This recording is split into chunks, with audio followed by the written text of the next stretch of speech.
அனைத்து இந்திய அண்ணா திராவிட முன்னேற்ற கழக பல்வேறு திட்டங்களை நாங்கள் நிறைவேற்றி தந்திருக்கிறோம். தத்தனேரி முதல் ஆரப்பாளையம் வரை பேருந்து நிலையம் வரை புரட்சித் தலைவர் அம்மா பாலம், மதுரை கோரிப்பாளையம் பெரிய பாலத்திற்கு இடையாக புதிய பாலம், அதற்கு புரட்சித் தலைவர் எம்ஜிஆர் பாலம், அரசு ராஜாஜி மருத்துவமனை ரூபாய் 250 கோடி ரூபாயிலே அதை தரம் உயர்த்திருக்கிறோம்.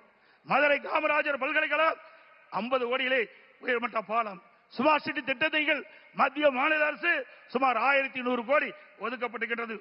மதுரை மக்கள் நீண்ட காலமாக பாதுகாக்கப்பட்டது குடிநீர் வழங்க வேண்டும் என்று கோரிக்கை வைத்தார்கள். அந்த கோரிக்கையை ஏற்று அனைத்து இந்திய அண்ணா திராவிட முன்னேற்ற கழக அரசு இருக்கின்ற பொழுது சுமார் 1296 கோடி நிதி ஒதுக்கீடு செய்யப்பட்டு இன்றைக்கு லோயர் கேம்ப் அங்கே இருந்து குழாய் மூலமாக தண்ணீரை கொண்டு வந்து நம்முடைய மதுரை மாநகர மக்களுக்கு தங்குதடை இல்லாமல் நீரை வழங்குவதற்கு அடிக்கல் நாட்டப்பட்டு அந்த திட்டத்தை துவக்கி வைத்த அரசாங்கம் அதிமுக அரசாங்கம். மதுரை மாநகருடைய போக்குவரத்தை குறைப்பதற்காக சுமார் 27 கிலோமீட்டர் சுற்றுச்சாலை அமைத்து கொடுத்ததும் அதிமுக அரசாங்கம். முடக்கு சாலை பறக்க பாலம் 50 கோடி, அதே போல கோவை கொடிசியா அங்கே இருக்கின்ற, அதே போல மதுரையிலே சிட்டி சென்டர் மிகப்பெரிய அரங்கம் அமைக்கப்பட்டிருக்கின்றது. வைகை ஆற்றின் குறுக்கே உயர்மட்ட பாலம், வைகை ஆற்றின் இருகரையில் ஒட்டி சாலைகள், காலவாசல் உயர்மட்ட பாலம், பாண்டி கோயில் அருகே உயர்மட்ட பாலம், மதுரை நத்தம் சாலையிலே 7 கிலோமீட்டர் நீளத்திற்கு பறக்கும் பாலம் மத்திய அரசின் துணையோடு இன்றைக்கு 40 ஆண்டு கால கனவு உசிலம்பட்டியிலே 58 கால்வாய் திட்டத்தை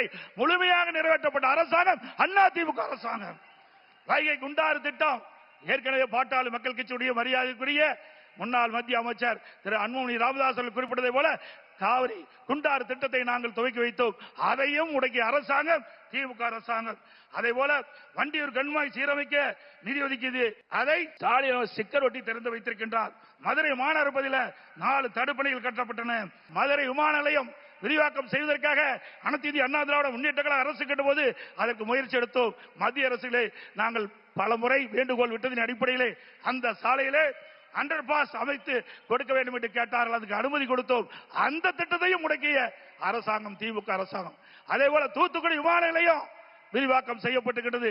ஸ்டாலின் குறிப்பிடுகிறார், மத்தியிலே இருந்து எந்த திட்டத்தையும் வரவில்லை, தமிழக வளர்ச்சி பெறவில்லை என்று. அங்கே தூத்துக்குடியிலே அதிமுக அரசு இருக்கின்ற பொழுது அதற்கு தேவையான நிலத்தை ஒதுக்கீடு செஞ்சு மத்திய அரசு பிரம்மாண்டமான விமான நிலையத்தை இன்றைக்கு கட்டி மாண்புமிகு பிரதமர் அவர்கள் அதை திறந்து வைத்திருக்கின்றார். அதே போல தூத்துக்குடி அங்க இருக்கின்ற துறைமுகம் விரிவாக்கம், வஉசி சிதம்பரம் துறைமுகம் கிட்டத்தட்ட 1500 கோடி விரிவாக்கம் செய்ய இருக்கின்றன. அதே போல பல தேசிய நெடுஞ்சாலைகள் இன்றைக்கு மத்திய அரசு மூலமாக அமைத்திருக்கின்றது.